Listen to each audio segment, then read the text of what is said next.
ကိုရထားနိုင်ငံတော်သမ္မတ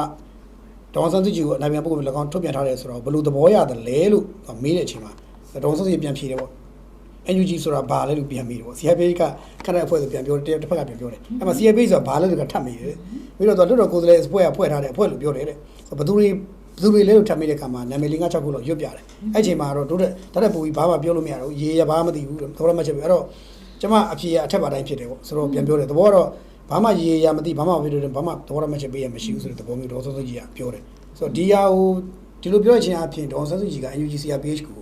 လက်ခံတယ်လားလက်မခံဘူးလားသိရလားမသိရလားဒေါ်ဆန်းစုကြည်ကလက်ခံတယ်လက်မခံဘူးဆိုတော့ပြောစရာကိုမလိုဘူးဘာလို့ဆိုတော့ तू သိကိုမသိဘူးလေ तू ကဟလာ तू ဖမ်းခံရတဲ့နေ့ကဘယ်နေ့လဲနော်ဒီဟာတွေဖွဲ့တာကဘယ်တော့လဲအဲ့တော့ तू မှမသိနိုင်တာဟလာဒါပေမဲ့ဟိုအတန်တော့ကြားနိုင်တယ်ဗျာဘာလို့လဲဆိုတော့ပြင်ပကိစ္စပြင်ပနဲ့ဟလာဟိုသူနဲ့ဆက်သွယ်တဲ့ဟာဂျားထဲမှာဟိုဟာပေါ့ဟိုဗာလေရှင်းနေတွေကတော့ရှိတယ်သို့တော်လည်းရှင်းနေတွေကတိတ်ပြီးတော့ဒီတရခွင်ကာလမှာဒီလိုကိစ္စတွေပြောဖို့ဆိုတာတိတ်ပြီးတော့အချိန်ရတာမဟုတ်ဘူးလေဟလာအဲ့တော့သူ့ရဲ့ဒီအမှုကိစ္စကိုပဲသူတို့ကဟိုတိုင်ပင်ရတာဖြစ်တဲ့အတွက်ဟိုဒေါအောင်ဆန်းစုကြည်အနေနဲ့သိစရာအကြောင်းကိုမရှိဘူးပါဖို့အနေနဲ့တတ်တာဗျာသိစရာအကြောင်းကိုမရှိဘူးဟိုဘယ်လိုလုပ်သူဖန်ခံလာရတဲ့ဟာနဲ့သူတို့ဖွဲ့တဲ့ဟာတွေနဲ့ဟိုရက်တွေကိုတွက်ကြည့်လိုက်လေ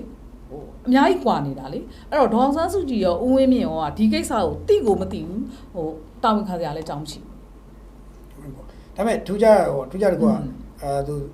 ဒီမေကွန်းမေးလိုက်ပြီဆိုကြတဲ့ဒီမေကွန်းရှိကြတဲ့မေကွန်းရှိတယ်ဆိုကြတဲ့အကောင်ရှိလို့အရေးထင်တာလို့သူနားလဲသွားပြီးတော့မေကွန်းမေးခံတဲ့အချိန်မှာတော့မစတော့သူမသိကောင်းမသိပြီမဲ့သိချင်တယ်မသိချင်မသိမဲ့မေကွန်းမေးခံတဲ့အချိန်မှာဒါရှိတယ်ဆိုတဲ့ message ကသူ့ရှိမှရောက်သွားလို့ပြောလို့ရတာပေါ့မှန်တာပေါ့ဆိုတော့ဒါဆိုရင်သူလက်ခံခြင်းနဲ့လက်မခံခြင်းဆိုတော့သူ့ရဲ့အမူအရာနေသူ့ရဲ့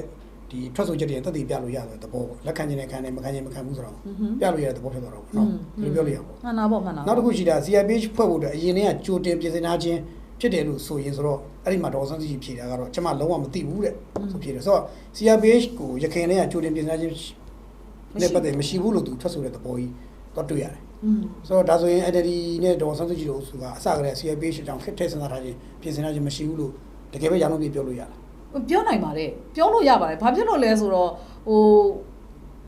ဘာလဲရွေးကောက်ပွဲကိုနိုင်အောင်လုပ်တာလေရွေးကောက်ပွဲကိုနိုင်အောင်လုပ်တယ်အစိုးရဖွဲ့ခြင်းနဲ့လွှတ်တော်ထဲမှာကိုယ့်ရဲ့ပါတီဝင်တွေလွှတ်တော်ဟာလာခုံကိုများများလိုချင်တယ်ဆိုတာဒီအတိုင်းကို2020မှာဖြစ်ခဲ့တယ်အဲ့တော့ဒီ CRPH တို့ PDF တို့ဆိုတော့ခေါင်းထဲကိုထည့်စဉ်းစားစရာအကြောင်းရှိဘူးလေဟာလာကိုကဒီလွှတ်တော်လမ်းကြောင်းကိုပဲသွားမှာအစိုးရလမ်းကြောင်းကိုပဲသွားမှာဖြစ်တဲ့အတွက်ဒါတွေကကြိုတင်ပြီးတော့ဖွဲ့ထားတာမဟုတ်ဘူးဆိုတာမျိုးတော့ကျွန်မပြောနိုင်ပါတယ်နောက်အဲ့ဒီမှာပဲဒီဆမင်းနာ၄မှာပဲအောက်ဆုံးမှာပေါ့